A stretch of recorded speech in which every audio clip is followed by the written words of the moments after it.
Alrighty, welcome back to Shut Up and Ball. I am Aaron Chow, accompanied by Mr. John Harris, as always. And we're back, going to be reacting to Week 14 of the NFL season. Picks-wise, I had a great week. We had a lot of differences, John and I. We probably should have counted how many. But I was able to get a lead here. And unfortunately, it wasn't a great week for you in that aspect. And then the Monday Nighter, that was just tough, in regards to your fantasy stuff. I forget, too, for most people, it's the fantasy week, the last regular season week before playoffs. So a lot of implications were on the line. So hearing your story, I mean, I'm not sure if that cost you a playoff spot or not, but it did. It did. Okay. It was winning get in because I would have tied with the person, and I had the tiebreaker, but I did not. So I did not make it. But we'll get into that when we get to that game. Yeah, we can talk about that because we had another friend that was in the situation. A lot of people were affected by what happened, unfortunately. And hey, that's just part of the sport. So before we dive into Week 14 and our reactions and thoughts on analysis, please be sure to like, comment, subscribe if you're watching on YouTube. We are on the road to 1,000 subscribers there. And as you know, we are also on all podcast streaming networks, our mediums. So, you're going to check us out there. And then we also have our social media. Obviously, Instagram's our main source, which is at Shut Up and Ball Pod. And our Twitter and TikTok are at Shut Up and Ball. But anyhow, let's get started with this wild week. Starting with the Thursday night game. Very reminiscent of the Monday night game, people were saying, because it was kind of almost same scenario. One team was up 16-3. It was the Raiders this time. And then, I mean, he was in before they were down 16-3 or in the fourth quarter. But Baker Mayfield had been throwing in. Obviously wasn't going great. But then final two drives, Rams are able to score touchdowns and win this wild game at home. John, what were your thoughts on Baker Mayfield's debut with the LA Rams? First off, I gotta applaud Baker. I mean, the fact that you just showed up. I have old conspiracy theory that I think he got the playbook before he actually got there. I don't know. I mean, I don't know. Maybe even the Rams reached out to him and said, "Hey, try to get released." I don't know. I'm these little conspiracy theory. I have no backing to that. But regardless, showing up in however many days he had to actually prepare for this, impressive. He actually looked pretty good. But I think, to me, a lot of people are focusing on the Baker Mayfield comeback, and I've already heard some pretty absurd things about it. But I think, to me, the more pressing matter is the fact that the Raiders choked again. The Raiders have had 4 games in which they have blown a 13-point lead. And so if they could just hold on to a 13-point lead, they'd be 9-4. It's as simple as that. They'd have one of the better records in the entire NFL. But they can't hold a lead, and it's getting pretty concerning, especially since they have a lot of key offensive pieces like Devontae Adams, like Josh Jacobs, and for some reason they're just not utilizing them correctly when they need to. Devontae in this game, he started off really hot. He burnt Jalen Ramsey twice, had 2 really big plays, and then in the second half, he didn't have a single target, not even a catch, a single target. I don't understand how that makes sense. Also, the fact that they only allowed Derek Carr to throw the ball 20 times to where Baker Mayfield on the other sideline got to throw 35 times. I know the game script was a little different, but it just felt like the Raiders were playing not to lose as opposed to playing to win. It seems like when the passing attack was working in the first half, you just completely went away from it, despite the fact that your run game was, although for fantasy owners, Josh Jacobs had a good day. It was pretty inefficient. He averaged 3.7 yards per carry, around there. So I don't know. I was not a fan of the way that the Raiders gave this game up. And I think for, all the people, I know that I often say wins are not a QB stat. Well, losses are not a QB stat either. And I know a lot of people are blaming this on Derek Carr. And yes, he could have been better. That interception he threw in the end zone was pretty rough. But there's been other games where other QBs have held on to win in similar circumstances, and it's in large part because they have a defense. The Raiders' defense isn't very good either. I know that it was a 17-point performance from the Rams, but there just wasn't a lot of defensive plays being made out there. Once again, it's Max Crosby. That's it. That's the only guy who shows up. Nobody else does. That secondary looked like Swiss cheese in the second half when Baker Mayfield and Van Jefferson got going. So I don't know. Frustrating way, I think, for the Raiders to lose, because it seems like all the pieces are there and the performances early on are there, and then they just keep crumbling in the second half. Yeah. I do want to add, I want people to remember too, I think we all forget, yes, there was no Aaron Donald, but LA Rams still have a pretty solid defense. I know Ramsey's, like you mentioned, he got cooked at the beginning of the game, but obviously it seemed like they made some sort of adjustment, or Ramsey just stopped getting burned, because like you mentioned, Devontae never targeted in the second half. And other than that, I mean, we've mentioned it before, like what else right now, what else scares you? They don't have Darren Waller, no Hunter Renfrow. Don't try to tell me Mac Hollins is, going to be a consistent number 2, because that's obviously not. He, did not have a great game. And then, just, more credit to Raheem Morris. We've seen his work in Atlanta. We've seen him he's able to kind of do less with, more with less in terms of talent. And that's what they're kind of dealing with right now on that side of the ball. And then, you mentioned Raiders defense also not that great. So the Rams had a little bit of success, in the run game. Had got some different guys going. I know Cam Akers at one point fumbled. But I think it's the biggest thing that you already hit on. It was that interception at the end of the first half. Just absolutely killer, because even if if incomplete, obviously maybe at least going a half for the field goal, but 13-3 as opposed to 16-3 even looks better than obviously. And then obviously, unfortunately, Raiders in the second half just couldn't get anything going.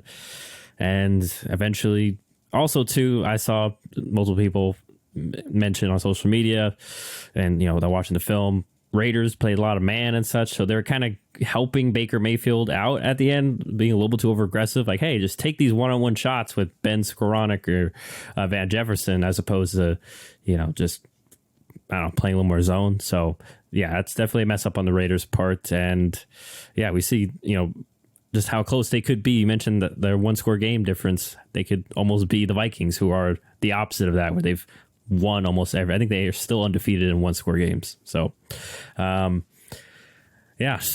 NFL, man, it's like I said, like unlike college, like you let a team stick around for so long, they're eventually gonna make plays. So, Raiders had a few opportunities to put this one out, like I just mentioned. So, but they didn't do it. So I think they still have the first round pick, unlike the Rams.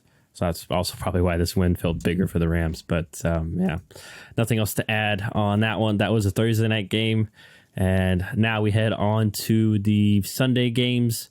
Going to start with one of my division between the Minnesota Vikings and the Detroit Lions. A lot of us were shocked that at the start of the week, Detroit was favored. Then the line moved by the time we made picks. But looks like Vegas had it right initially, because the Lions win this one 34-23. Justin Jefferson goes off. Doesn't have a touchdown, although he probably should have, if you know what we're referring to. But Lions hang on, and their win streak keeps rolling. John, what are your thoughts in regards to Dan Campbell and the gang now legitimately in the playoff hunt? Yeah, this was an impressive win. We, both of us, I think earlier in the year felt like a lot of things were going to come together for the Lions this year. And the way they started off was obviously not that. Now, we didn't think they were going to make the playoffs. And all of a sudden, they're actually they're in the picture. And I don't know. I'm going to pull up their schedule real quick because I want to see what it is. Okay, so they don't have the toughest of schedules. They do have the Jets next week, and that's pretty hard. But then you get the Panthers, you get the Bears, and the Packers. The Panthers have actually been also pretty feisty lately, so you never know on that one. The Bears, it's a divisional opponent, but they did beat them earlier in the year, so maybe they can do it again. And the Packers in the final game of the year. By that point, who knows if the Packers are going to be fighting for anything? Who knows, if Aaron Rodgers is still starting at quarterback, or even as we've outlined in a previous video, maybe the Packers are fighting for the playoffs, so it could be really intense. We don't know. That's kind of a toss-up. But we've talked about other teams like the Giants, for example, who have much harder schedules remaining. So I'm not going to rule the Vikings out from potential playoff contention yet, because they're riding a nice little 2-game hot streak all of a sudden. And if we go back, if we remove the Bills game, they've won 4 out of their five out of their last 6, which is pretty impressive here. So yeah, good win for the Lions. I think for the Vikings, this is a really tough one to lose, because your offense did what, I wouldn't say fully what they needed to do, but like Kirk Cousins, 425 passing yards, 2 touchdowns. Justin Jefferson went out and had a monster day. TJ Hawkinson had a good day. Thielen had a good day. Really, it was just a lack of a run game, but you're playing from behind, so I don't fully, blame the run game. I don't know. It was a tough way to lose, just because ultimately I think it just comes down to your defense couldn't get a stop. And despite how good your offense was, the defense wasn't able to show up. So I don't know. For the Vikings, I think it's interesting, because this is the second game now that Vegas, initially at least, because I think the lines eventually moved for both games, but Vegas had the Cowboys and now the Lions as favorites going into the week. And Vegas knows. They know, because both games the Vikings lost. And I don't know. I just think for all the people who have felt like the Vikings are a little bit fraudulent, I'm not saying they are, but for the people who felt that, this feels like justification. And all of a sudden now they have a 10-3 record despite a negative point differential. So good one for the Lions, and some concerns for the Vikings on how real they really are. Yeah. In regards to real, though, I think, and we've highlighted before, just this Lions offense really just starting to come together. We've mentioned really good O-line, and we're starting to see skill guys get healthier. That's also a big part of the early portion of their struggles. I'm wondering St. Brown, I had him in fantasy, so I would know, missed a good portion in the middle of the year. DJ Chark also as well. Obviously, Jameson Williams just got back. I know he's not playing in a lot of fashion, but man, as Jameson Williams is like your 4th option, because also Josh Reynolds has proven to be, a viable depth guy, as he contributed to this game as well. And then obviously there's stable running backs, the 2 main guys, Jamal Williams, DeAndre Swift, and then, Justin Jackson's not bad. He's once again for a 3rd running back. So yeah. And then on top of that, I mean, Dan Campbell, we see a fake punt. I just feel like you see the details with Dan Campbell, just little things like that, finding ways to exploit other teams on, things like special teams, and find out when, get a feel for when's the best chance to take a risk like that, because that was also big in the game as well.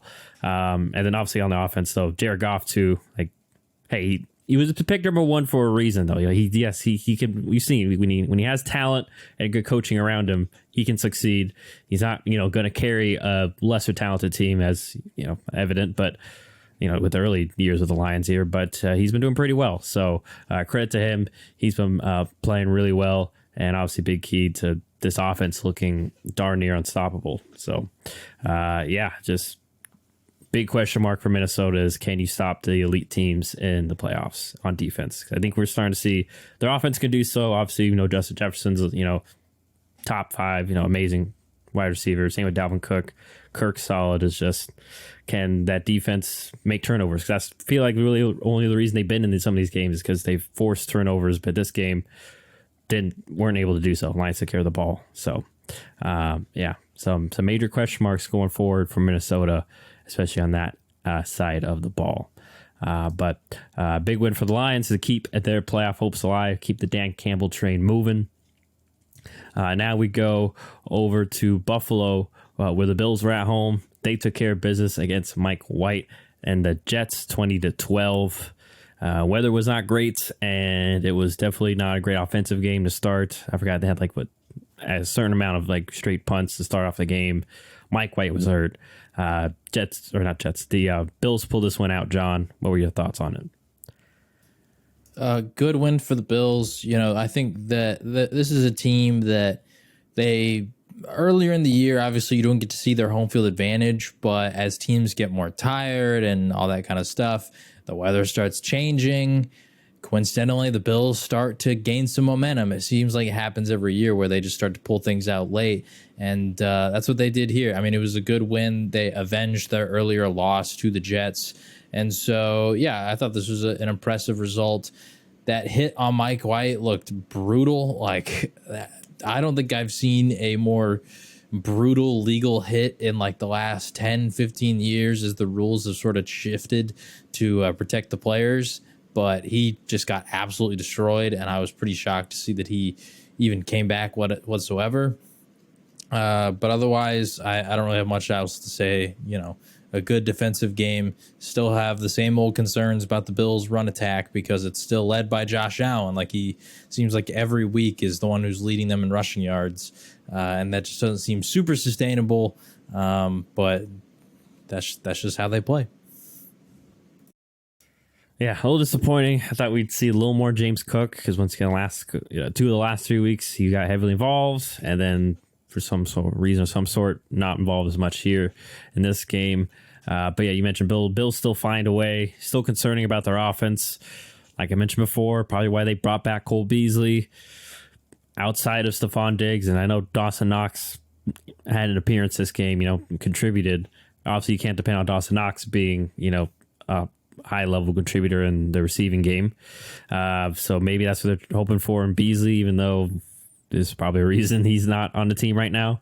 So definitely a concern because, we know the Jets defense is really good, but this is not going to be the only, talented, smart defense they're going to be playing, in January. So we'll see what happens. OBJ is still undecided. Hopefully, I'm still hoping he goes to the Bills. I feel like best scenario for everyone if he's healthy enough to come back in the playoffs because they need him the most, I would assume, in my opinion. Random right now. note on the OBJ thing.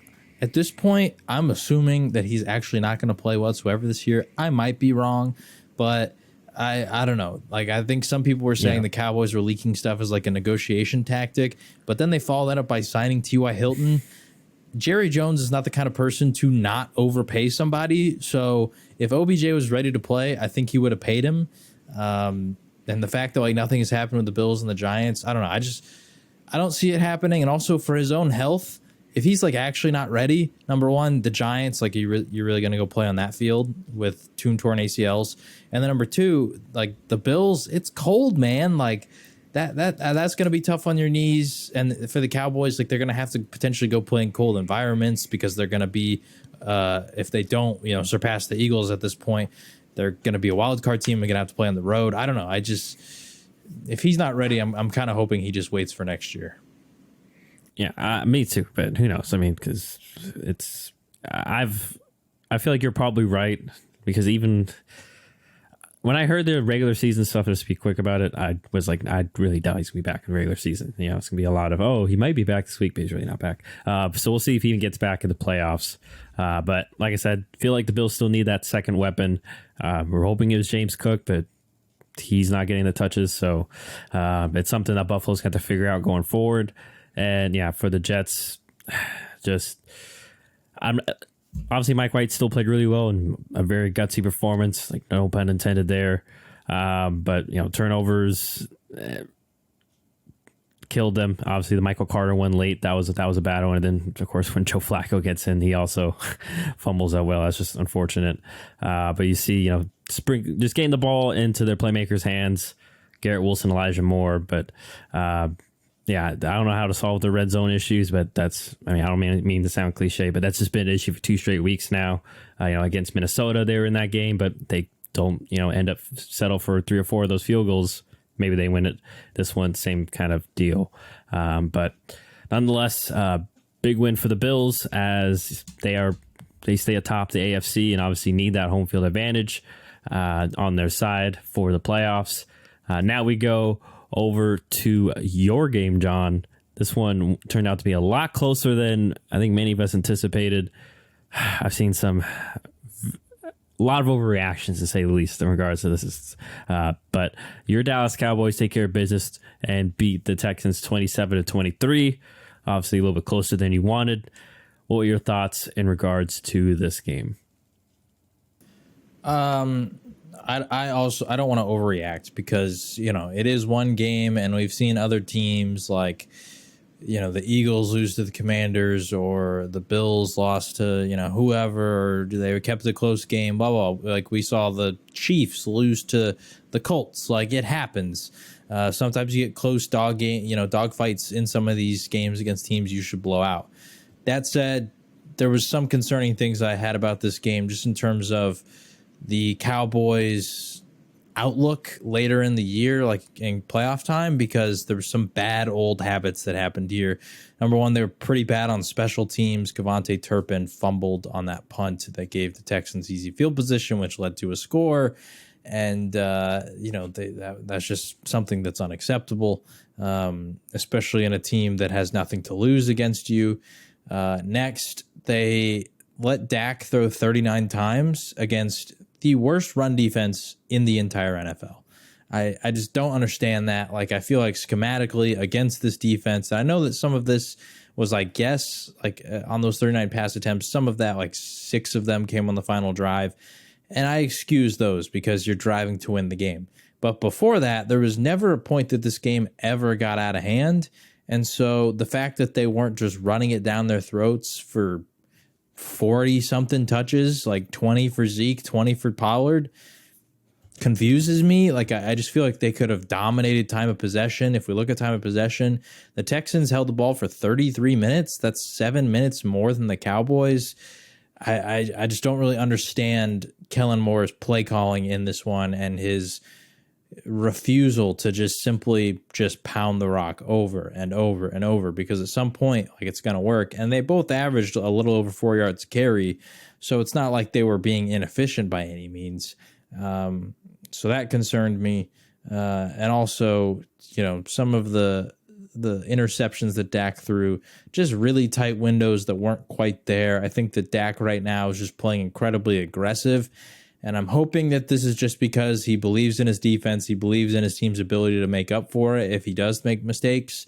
And we can't forget that the guy's been back from his injury for like a month. But that said, I'm hoping that as we kind of come to this final stretch here, we start to clean this up, because Dak has had quite a few games where he's thrown an interception. I think every game since he's come back, he's thrown an interception, at least one. So yeah, I don't know. I'm not overreacting. I'm not like, oh, the Cowboys are screwed. And it's good that they would win this game because they were losing late, but I'm hoping that this is not, I don't know the word, like a something that's foretelling basically what's going to happen later, because these issues are cropping up again. I'm hoping instead there's a little bit of a wake up call, like, hey, that's not the team that we are anymore. Let's not do that again. Yeah, I feel like the Cowboys of yesteryears, like, some of the more disappointing squads, this would be a game that they would fumble and, but y'all didn't. And at the end of the day, y'all got the win. And like you mentioned, a few things got exposed, but once again, you'd rather these issues pop up now, and then in theory, of course, hopefully you can deal with them, resolve them as time goes on here. And yeah, I think you just mentioned, the main point though I was going to hit was, Dak obviously pressing a little bit. Reminds me a little bit of like, and I'm not trying to do this like for like Super Bowl things, but it reminds me a little bit of Matthew Stafford last year. And if you remember, like towards the end of the year, Stafford was having issues with just being over aggressive at times. But we saw in the playoffs, he obviously corrected that, and we all know the end result there. So easily correctable. And like you mentioned too, Dak still just a month back. Can't tell me he probably didn't hear the Cooper Rush noise. So that can always affect a guy to try to force the issue. But nonetheless, final drive made some key throws, some tough windows there. And then, Zeke ran it in. So, yeah, I'm with you. Would have liked to see Dallas be a little more patient early on and, kind of make the Texans kind of hang with them in terms of that and make the Texans force the issue. It was ironic to see former Packer Amari Rodgers have his best game of his career. I know it wasn't that great. So 4 for 57 and a touchdown. And then Chris Moore, don't know who he is, but he had a great game. But it's the Texans. It's one of those issues playing one of these teams that are already out of it is like they could just, especially Texans, they're basically have already locked up the one number one spot in the draft, so they could just get wacky with it, throw different guys, do different things. So nonetheless, though, Dallas weathered the storm, and y'all got the win. So that was key. So good, big win for the Cowboys. And now we go to the Battle of Ohio, And Joe Burrow finally got his first win over the Browns. Pretty decisive fashion here, 23-10, as it was him and Jamar Chase, as usual, taking care of business. John, what were your thoughts in regards to the Bengals win over the Browns? The thing that really stood out to me in this game was the Browns just didn't take advantage of their opportunities, and also their run game was essentially non-existent. Nick Chubb and Kareem Hunt combined for 39 total yards, but they only had 10 carries combined. This is just one of those, or sorry, I was reading Deshaun Watson's stats. They only had 18 carries combined and combined for 40 yards. So 18 carries is still, better than 10, but once again, not what a duo of Nick Chubb and Kareem Hunt should be getting.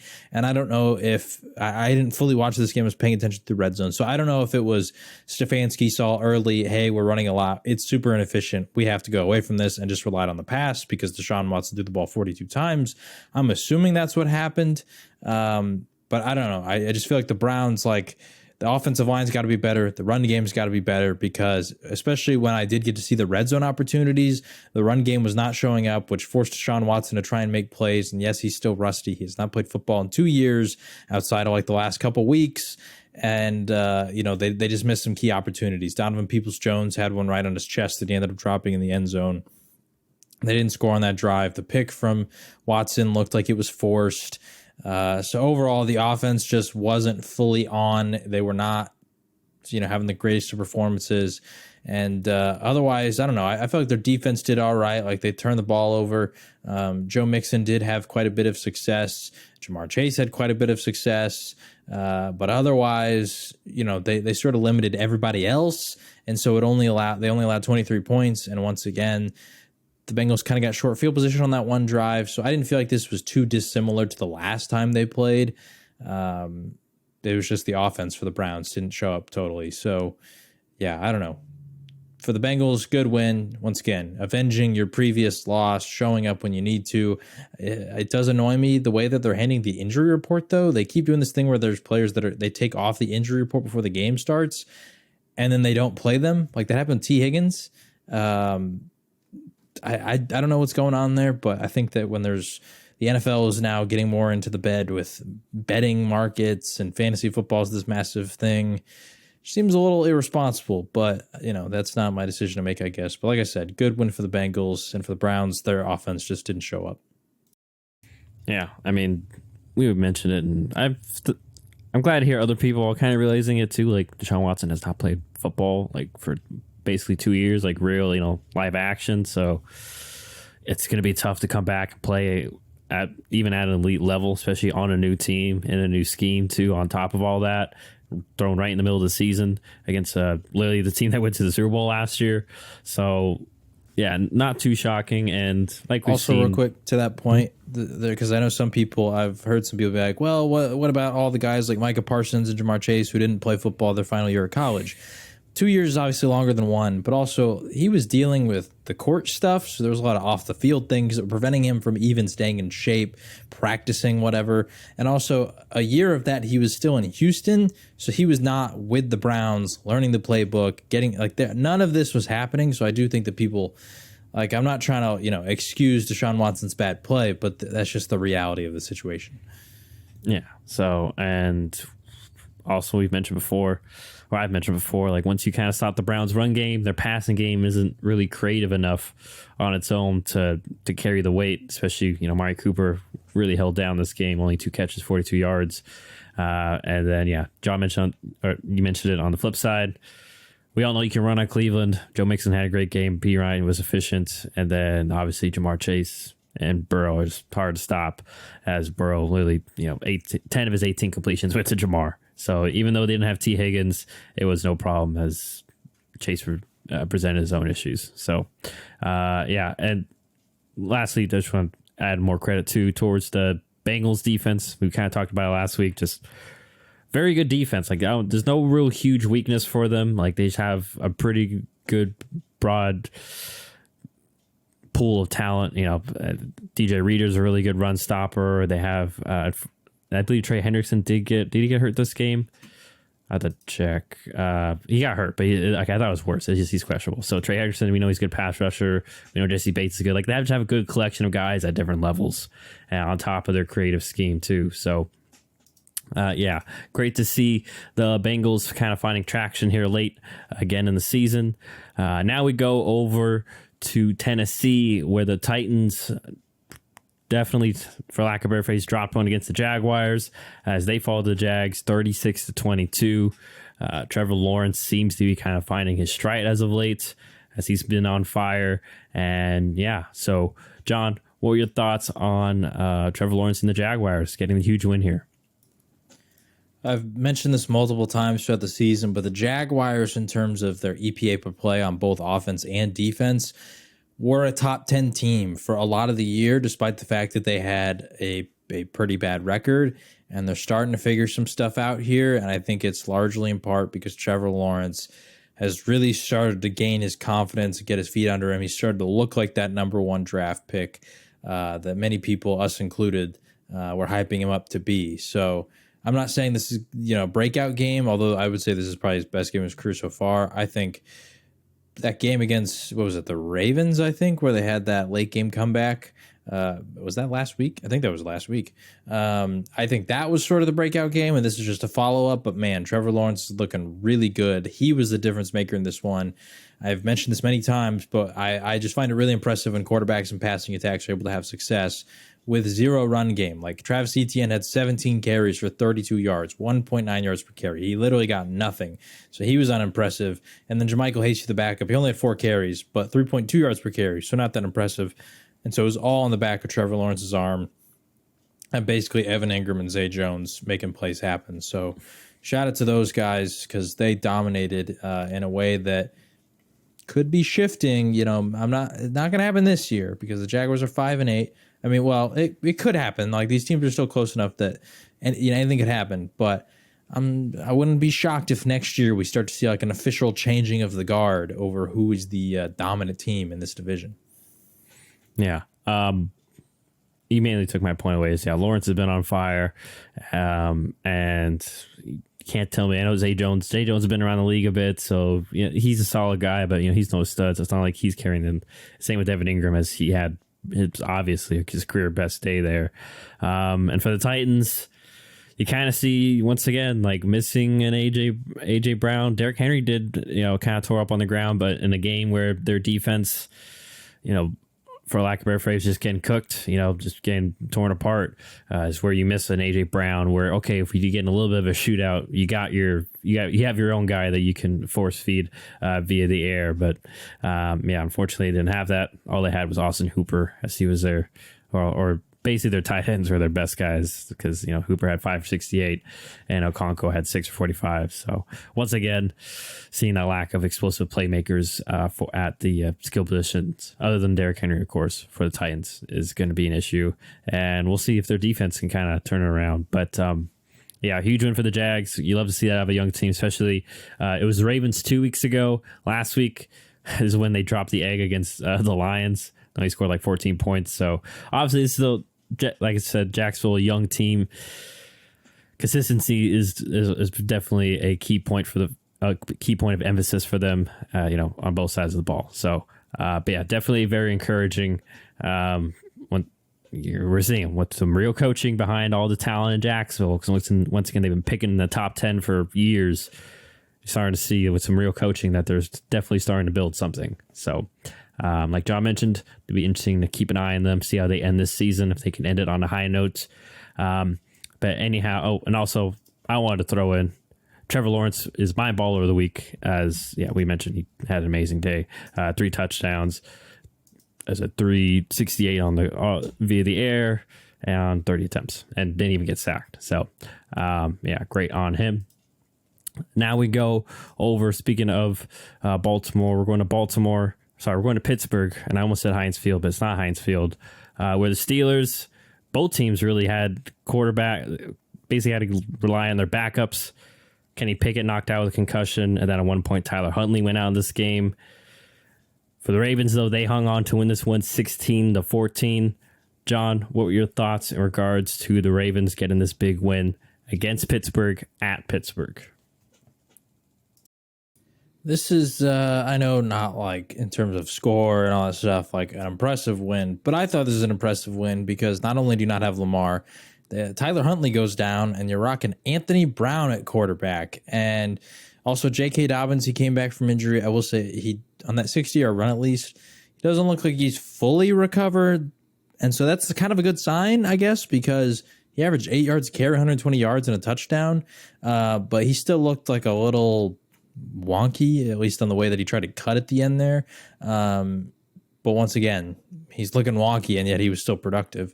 So that's a good sign because obviously when he's fully back and ready to go, he could be back to his old self. So good win for the Ravens. I didn't pay attention to this game that much, but also then Kenny Pickett goes down on the other sideline. This was just an ugly game, it seems like. It seems like despite the fact that the Ravens won, nobody really wins when both their starting quarterbacks get hurt. Yeah, I mean, main issue was, obviously Mr. Trubisky. I think he had a terrible, terrible game. He had a really good game for the most part, just 2 terrible interceptions and some pretty bad spots that basically helped the Ravens out and kind of killed some Pittsburgh momentum as they really can get the run game going. And like I said, for the most part, he had a pretty solid game. It's just, it's tough to be 100% consistent throughout the whole game, and he made some terrible errors.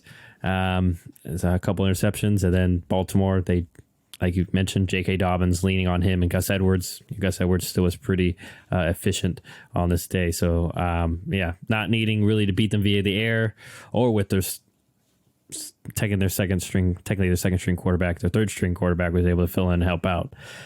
So great for Baltimore. He'll take that any day of the week, and we'll see. Hopefully Kenny Pickett can get back, as he was having pretty good season. He's been getting better and better, and we definitely see with this game, although to be fair to Mitch, he was thrown in, you see kind of the difference as to why they've gone with Kenny Pickett and they haven't looked back. So fortunate loss for Pittsburgh, but big win for Baltimore as they're trying to stay within the top of the AFC, jostling for position there. Now we head over to your division, John, where the Philadelphia Eagles, they put the beat down on the Giants 48-22. This was really never a contest, it felt like, or it seemed like. So what were your thoughts in regards to this massive blowout? Not a good sign for the Giants. I was hoping that they would be able to be competitive and maybe upset Philly because that would allow Dallas to have their own destiny in their hands. But not a good sign. They could not stop anything. Jalen Hurts was able to do it through the air. He was able to do it on the ground. Miles Sanders had a monster day. AJ Brown had a good day. Just everybody had a good day. Like they couldn't do anything. And so even the fact that they put up 22 points, that they weren't even that good offensively against the Eagles. The Eagles' dominance continued onto the defensive end. My defensive ball of the week this week, Brandon Graham. He forced a fumble. He had 3 sacks. He had 4 tackles. He was in that backfield all day, and a large part as to why Saquon didn't have a great day. Only 9 carries for 28 yards for 3.1 yards per carry. So he was inefficient. And as we know, when Saquon does poorly, it's going to be tough sledding for the Giants. But overall, the Giants, things are not looking good. They fall to 7-5-1. They still have to play Philly again. They still have to play Washington again. They have to play the Vikings, and they have to play the Colts. It's a tough schedule for the remainder here because, you play Philly, who already defeated you. You play Washington, who's, tied with you earlier. So you could drop both of those. There's a real possibility this Giants team, after such a hot start, could fall to having a losing record. And if that happens, I think that a lot of people are going to stop talking about how great of a job Brian Daboll has done this year. But ultimately, coaching can only get you so far when you just have a lack of talent. And that talent gets even worse when everybody gets hurt. So I don't know. I don't think that this season, even despite the fact the way that it's ending so far for the Giants, can be viewed as a failure.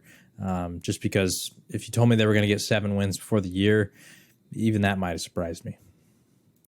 Yeah, and even beyond the numbers, hanging with some teams that were definitely more talented than they were. So yeah, like you mentioned, if they can get more talent, get some healthy receivers back too, will be huge. So my only real input is kind of just a perfect mismatch slash imperfect mismatch for the Giants. They love to blitz and play man to man, put one-on-one opportunities, and Philly loves to take advantage of one-on-one opportunities in the passing game. So it just made things easier. Basically deep shot to Devonta Smith, deep shot to AJ Brown, as we saw, and then they were able. Phillies, obviously, we know their O line's great, so they're able to gash them in the run game. Miles Sanders should be in the conversation for ball of the week. He definitely had an amazing week. Great to see him getting some love, and remember last year he was like, I think he was at yards wise, he was like doing great. He just like didn't get in the end zone last year, if I remember correctly, because I had him in fantasy. And this year, luckily for him, he's finding pay dirt quite often, as obviously definitely more than last year. So I believe I saw some stat about him that like compared to last year, he's actually in terms of like yards, efficiency, all that kind of stuff is basically the exact same. The difference is literally just touchdowns, which is, if you don't score touchdowns in fantasy, then it's going to be hard to be super everyone's relevant. like, oh, yeah, sleeping on you. Yeah, but this year he's scoring a lot, and everybody loves him. He's had kind of a funny career because he went to. I just wanted to highlight him because he went to Penn State right after, I think he was at Penn State with Saquon. Obviously, Saquon comes out, and then it was unfortunate. I feel like that's why people kind of looked down on him in the draft a little bit. Was because it was like, oh, well, he's not as good as Saquon. Well, it's like, yeah, but he's still pretty good, and we've seen for a couple of years, and it's great to see him be balling out recently, and obviously, Jalen Hurts. This whole Eagles team, it was just another good day in the office for them, really. And it was nice to see. Who knows if they fully patched up their run game, but definitely enough so that the Giants couldn't take advantage of it. So, run defense was an issue a little bit a couple weeks ago. They're showing that they can adjust and adapt, at least to the level to not let the Giants run all over them. So, big win for the Eagles. They stay at 12 or they go to 12-1. Like John mentioned, Giants falling deeper down this pit in the NFC playoff race. So we'll see if they can turn that around. Now we go over to Seattle, where the Seahawks were upset by the Panthers. Panthers kind of been on a roll too, as they win this one 30-24. A little bit of a shocking result here, John.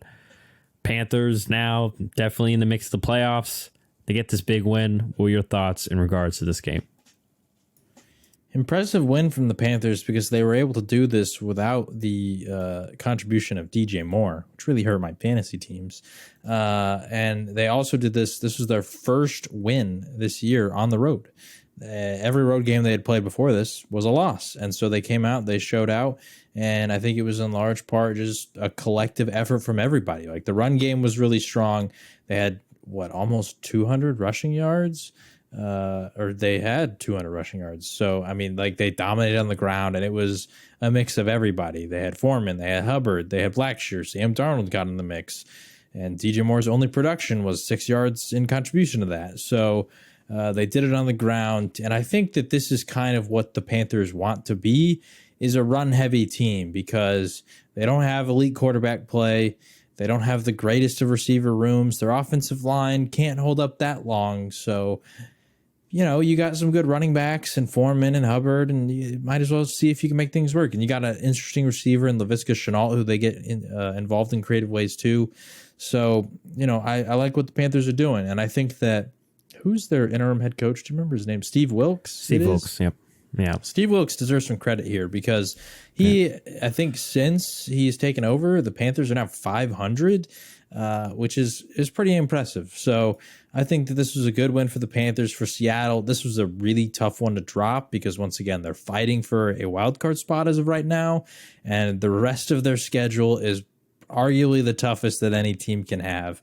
The Niners, then the Chiefs, and then the Jets, especially Jets, by the way, in January. They are at home, but it's still going to be some pretty brutal weather out there in Seattle. So real tough remaining schedule for Seattle. But overall, like I said, for the Panthers, I thought this was a really impressive result considering the way their season has gone so far. And for Seattle, this is just a really, really tough one to drop. Yeah, I think it was especially with no Ken Walker, so you don't have that physical run game. Kind of played into the Panthers' defense's hands. We've talked about it, over the past couple of years of the podcast. They do have a fast, built a relatively small, speed reliant defense, and they've been pretty good. Middle of the pack, and it probably hasn't helped that their offense has not been good enough to put them in winning positions. But you see this game, they get a couple turnovers, and because Seattle's one dimensional, just make life tough on them. I know statistically Geno had a good day otherwise, besides the 2 picks, but like I mentioned earlier, Carolina had done, and they were able to lean on the run game, like John mentioned, and do so well. And Seattle's defense, as we mentioned, I know they had a couple of bright spots, and they have some good young talent in Woolen and Jordan Brooks still, but they're still 2 young guys, and we saw they weren't obviously good enough to slow down this run game, which not even their fault. There's 2 guys, so big win for the Panthers, and Steve Wilkes is. Yeah, they're still alive in this playoff race. And just an unfortunate loss for Seattle. And as a Packer fan, I'm seeing all these, and our percentages are going up. So I'm pretty happy about that. But Seahawks fans, going to be a tough one. Definitely be some nail biters.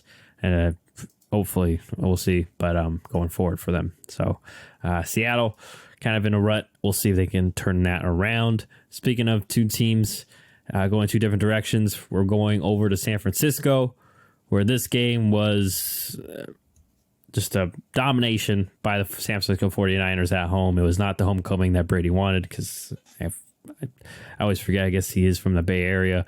But yeah, Panthers beat them 35-7. Christian McCaffrey had an amazing game. It was going to look like there was going to be a sour note. Deebo Samuel got hurt. It looked pretty bad. But luckily, he may even come back before the regular season's over.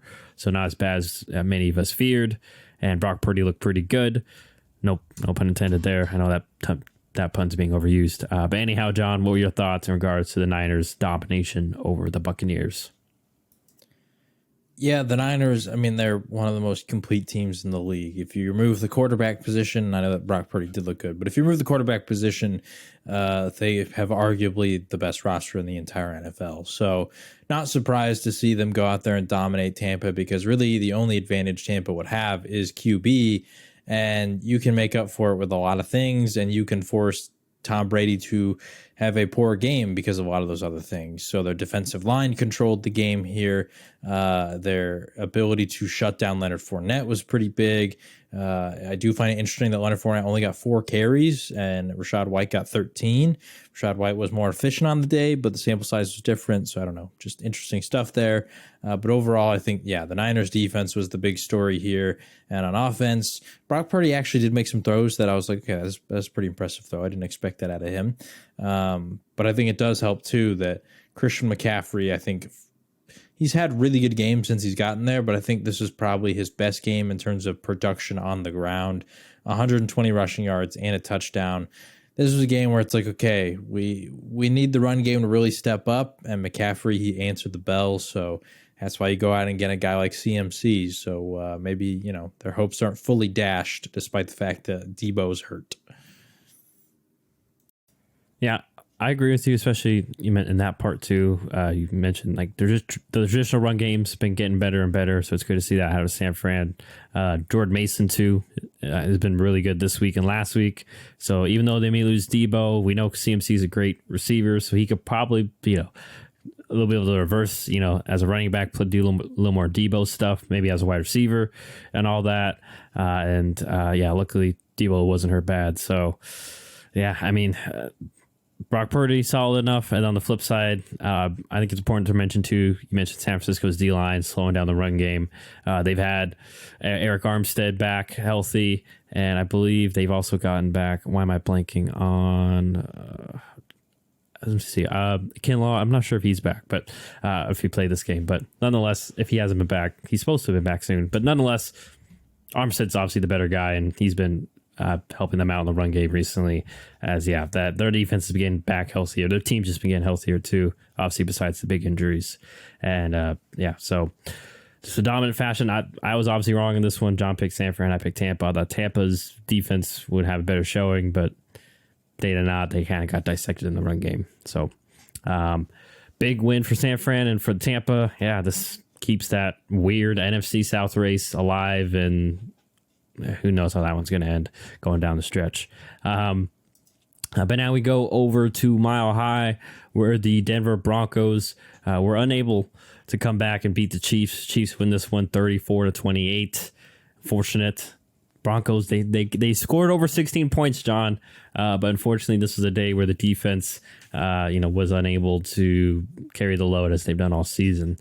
So what were your thoughts in regards to the Chiefs getting the win here?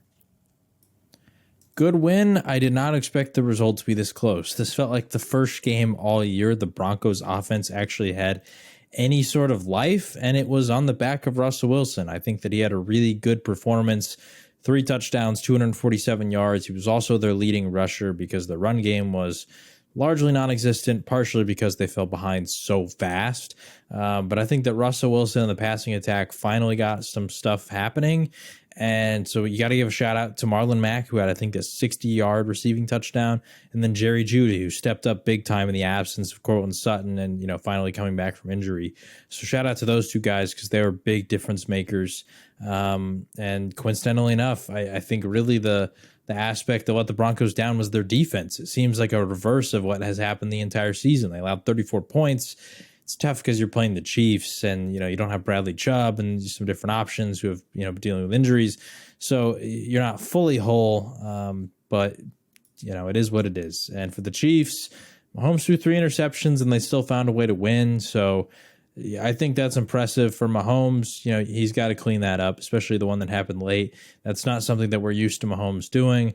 But as I usually say, in these divisional games, a lot of normal stuff kind of gets thrown out the window, so I'm not taking too much into that. But overall, yeah, really fun game, and it's kind of funny that they moved this one out of prime time, and it turns out to arguably be the best game of the week. But really sucky, at least for the Broncos, that Russell Wilson did get that concussion late. Well, actually, I don't know if he got officially ruled as a concussion. I just know that he didn't come back in the game. I'm assuming it was officially ruled one.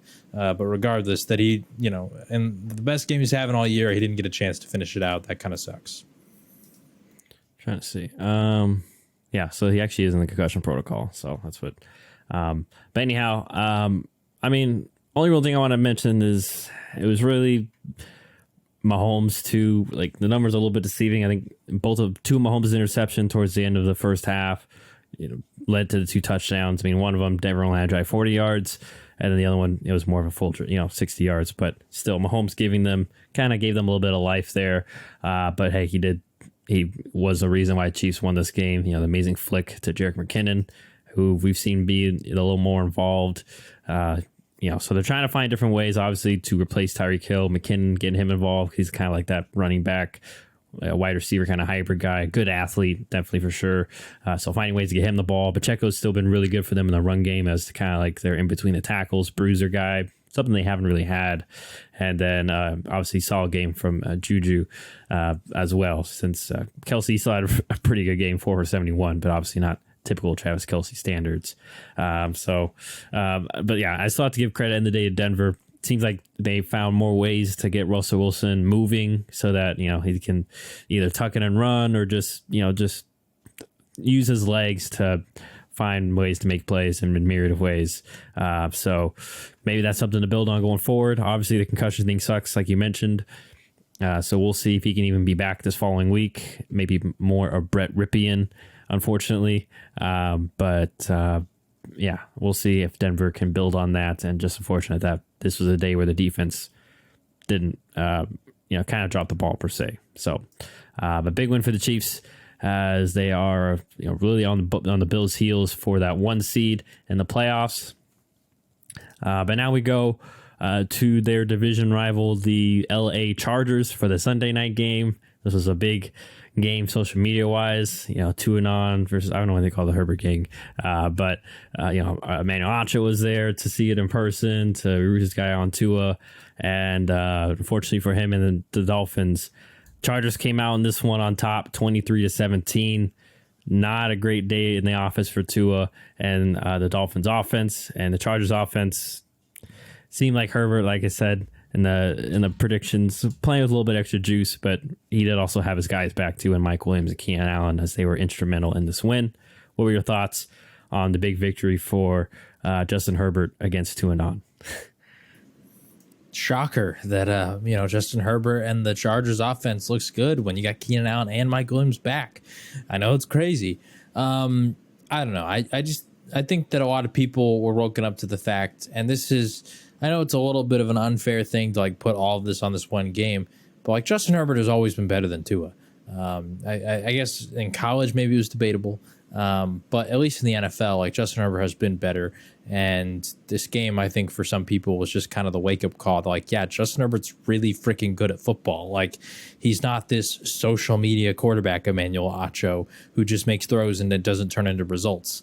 I pulled together some interesting stats about this game, or just about the Chargers in general, that I thought were sort of noteworthy. The best/worst QB supporting cast this season based on their average team PFF grade in rushing, receiving, pass, and run blocking.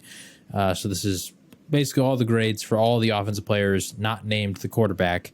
Guess who's number 32 on that list? The LA Chargers at the average of 63.1, meaning that Justin Herbert has not really had a lot of help this year, and it's in large part due to injury. Like, his teammates have not fully been there, but all of a sudden they're there, and now everybody thinks that Justin Herbert's amazing. Yeah, because he's always been amazing. He's been playing like this all year. It's just now when he has the weapons to make the plays, people are paying attention. So, yeah, I don't know. I feel like anybody who felt like Tua was better than Justin Herbert, there's just certain moments and things that he can't do. And that's no flack on Tua, because I think Tua is still a good quarterback. Justin Herbert is just in that elite tier of Mahomes and Allen and Aaron Rodgers of arm talent, that there's just things that those guys do that even like Dak, who's my favorite quarterback in the NFL, he can't do those things, and he never will be able to do those things because he just wasn't blessed with the immense amount of arm talent that those guys were. So Justin Herbert, my baller of the week on offense. Guy balled out. And I think for anyone who watched this game too, you saw he was under siege. Like, this was not a game in which he was just clean pocket the whole way. He was being attacked, and yet he still was able to show up big time in this game. So yeah, I don't know. I just feel like this was, like you said, a big game in terms of social media stuff, but in the reality of the NFL, this was how it was going to go. I do want to comment on the Dolphins. I think things are starting to get a little bit concerning in terms of their playoff race. I still think they can make it, but they've fallen to 8-5. They lost 2 straight games, and they have the Bills in Buffalo next week. That's a tough game. You got the Packers, and the Packers have not been eliminated from the playoff race. So if the Packers go into that week hungry, you never know. Then you got the Patriots, you got the Jets. This is a very tough stretch to finish out. And I think if they can win 2 of these games, they should be in. 10 wins gets them in. If they drop 3 of them, God forbid they drop all 4 and they lose 6 straight games to end the year, I don't think they're going to make the playoffs. Yeah, and I fully expect Packers to be playing for something, because we play the Rams next week. So anyhow, but instead of predicting, I'm going to focus here. Yeah, a few people broken it down. Boy Sims broke it down. Mentioned that Chargers played, and I think, I'm not sure, the Chargers too, mainly though. And you also put up that those numbers in one of the group chats, is play a lot more man press, disrupting the timing of Tua in this offense, which is something scary to do against these 2 speedsters. But credit especially Michael Davis, their cornerback, because he was put on an island in a lot of tough spots this game, and was able. I mean, I know Tyreek beat him, and then that weird fumble too. Like, honestly, that fumble was. At first, I was like, is that not stoppage? But I guess because the fumble was backwards, sent forwards, he can continue running. But yeah, I mean, it was just tough sledding for the Miami offense. Quick, I do want to comment. Point. Sorry, continue then. No, go ahead. I just want to comment on the man press thing. So the Niners, which shocker that Kyle Shanahan figured out a way to beat his disciple Mike McDaniels.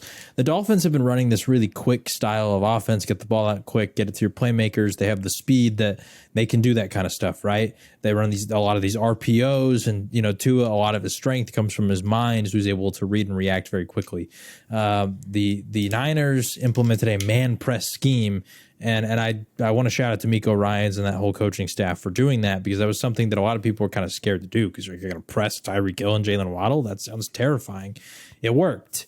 And then the Chargers, Brandon Staley, which once again, shout out to Brandon Staley because I feel like he's another coach that kind of catches a lot of flack, implemented the exact same thing, and his players responded well, and it worked. So over 2 weeks, they've forced a defensive style on the offense in which the offense is going to have to hold the ball a little bit longer. Despite that, Tua is actually throwing the ball quicker than he was prior to these 2 weeks, meaning that if the defense is pressing the receivers at the line and it's going to take longer for them to get out and Tua is throwing it faster, the plays are not there to be made. So I think this is a Tua thing where he's got to hold on to the ball a little bit longer. Obviously, the offensive line has kind of been dealing with some injuries, so maybe that's why he's been a little spooked and he's trying to get rid of the ball. But he's got to either make a play with his legs or something. He's got to move around to buy time because if defenses are going, and I'm really interested in this Buffalo game to see if McDermott does the same thing because we know with that Buffalo team, they do not need to blitz. And if they can man press, put some safeties back, this could be interesting. But we got to see how Tua and the Dolphins respond because this is now 2 weeks in a row that the same man press scheme has been the bane of their existence. Yeah, I wouldn't be shocked if Buffalo does like more of a zone. I mean, press, but like drop into zones because they're more zone related. But that'll be interesting. But yeah, basically just forcing to, like you mentioned, forcing Tua to throw into tighter windows, and be, for lack of a better phrase, just more accurate, but also, be able to put the ball in there quicker because guys are closing in. So, it'll be interesting to see if this offense can adjust. The run to Miami's run offense has not been great either. Unfortunately, they did lose Jeff Wilson this game, so that, he's the only one that was really getting going, but they weren't able to lean on that, which is not an easy way, but one of the Chargers defense weaknesses that teams have been able to exploit. So yeah, Miami looking shaky, and especially, we've mentioned before, just in the colder months when you go to a Buffalo or even a Kansas City, when it's going to be cold, there's going to be inclement weather, you're going to have to, probably run the ball more, and you can't, rely on, like you mentioned, timing and all that because field conditions and press. So did you see that they had heaters on the sideline? I did see that, which is interesting because LA is only like 55 degrees. And I'm like, I don't think it's as big a deal as some people are making it, but it is very interesting that in LA you got heaters and you got to go to Buffalo next week in the snow. Yeah. And like I said, that game, I'm interested in the weather. I don't even get ahead, but that's just one where this little 3-game trip, the past few games have been interesting too and on wise, especially once again, like I'm not a hater against Tua, like we've mentioned, like he's a good quarterback. He's shown he's a good quarterback. And he can make the throws. It's just the people that elevate him to elite and it's like, no, like we saw Herbert made some unbelievable throws. The 39 for 30, 67. It's like, I also sent that to y'all. Like if you switch the offenses, I'm pretty sure Herbert can do everything and more that Tua can in the Miami offense than Tua can do in the Chargers offense because Herbert still got sacked more, but even on some critical downs, made some big throws. Big win for the Chargers, though, as also, not just Herbert, but for the Chargers as they are still inching in this playoff race, and they're 7-6. So it would be ironic if they end up overtaking Miami because of it, this being the deciding game. But I don't know. That may not be it because there may be other tiebreakers. But anyhow, big win for the Chargers. Now we go to the Monday night football game between the Patriots and the Cardinals. And unfortunately for the Cardinals, this one went sour quickly as Kyler Murray exited with an injury, non-contact. It's already confirmed today, torn ACL. Cardinals hung tough, though. They're up 13-10 going to half, but then Patriots pulled away to make this one 27-13. What were your thoughts in regards to this Patriot win, John? Really unfortunate for Kyler Murray to go down. That just always sucks, especially when they're so late in the year, because that means it could impact the start of next year. And Kyler's game is really reliant on those quick, sort of lateral movements. That's going to rely on your ACL to be strong. And so for him, I'm hoping that he can recover quickly and back to full health, because that really sucks. For the Cardinals too, this feels like the nail in the coffin in their season. They're now 4-9. They got a relatively easy schedule for the remainder of the year, but even against some of these teams, the Broncos, the Buccaneers, the Falcons, like without Kyler Murray, it feels tough to really say that they're going to come out here and, salvage the season and, win 4 straight or something along those lines. So this pretty much all but seals the season for them. And I don't know. For the Cardinals, it's just really sucky situation. For the Patriots, also kind of a sucky situation. Ramondre Stevenson got hurt. It wasn't like an ACL or anything, crazy like Kyler's, but he did get hurt and could potentially miss time. But luckily for them, Pierre Strong Jr., I believe he's a rookie, was able to come in and have a pretty productive day despite a very limited workload.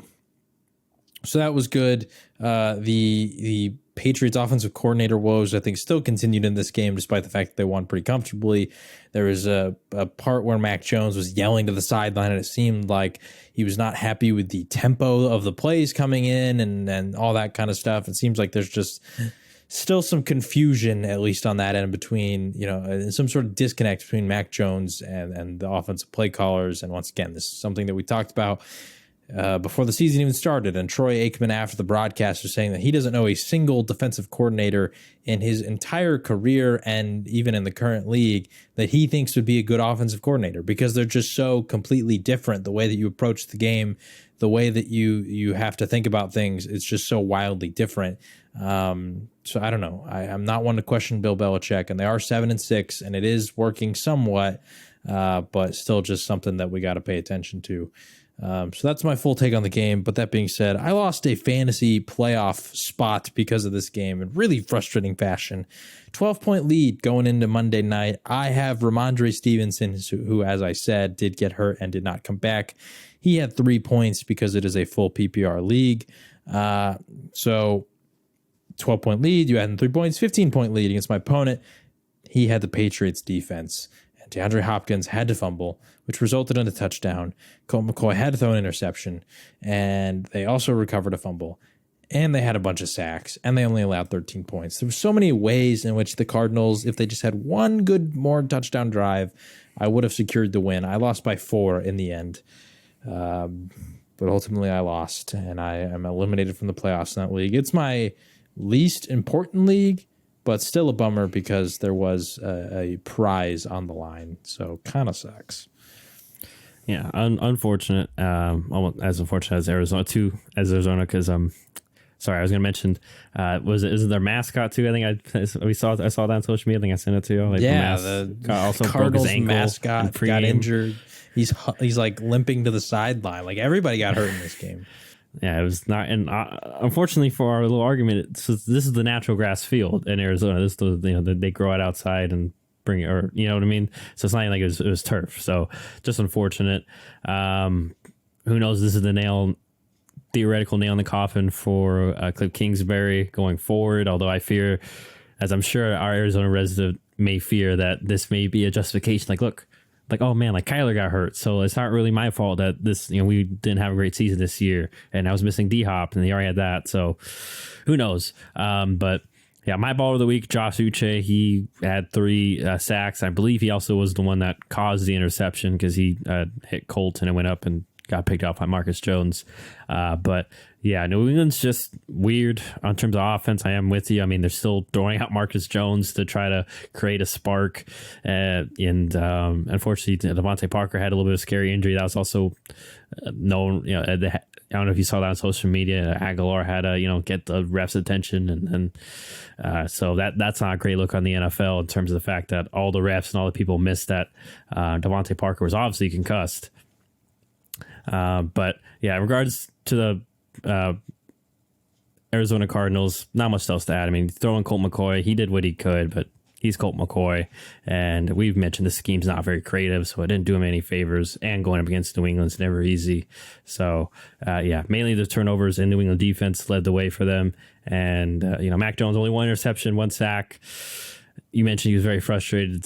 Frustration's been a big thing for them in recent weeks, especially with him. He's been visibly showing it. So that'll be interesting if the offense is the reason that they may miss out on a playoff push. We'll see how Bill adjusts to that because obviously the offense has been the same since Tom Brady left, and then now Josh McDaniels left.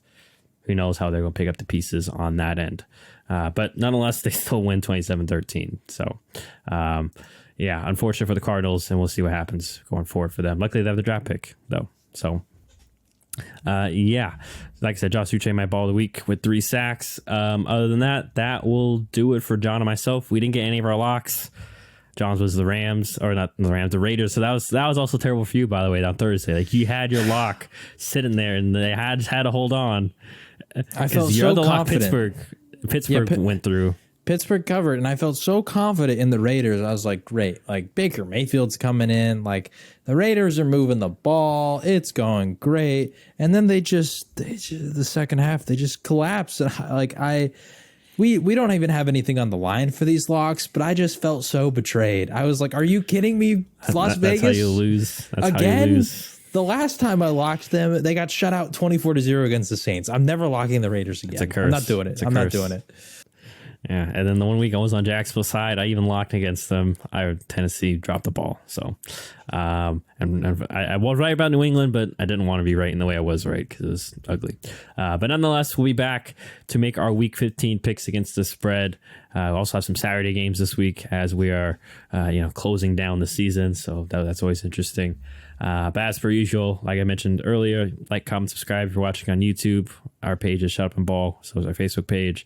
And we're on all podcast mediums that are free, or most of them at least. Just Shut Up and Ball there. And then our Instagram at Shut Up and Ball Pod, and Twitter, TikTok are Shut Up and Ball. Other than for John myself, that will be all.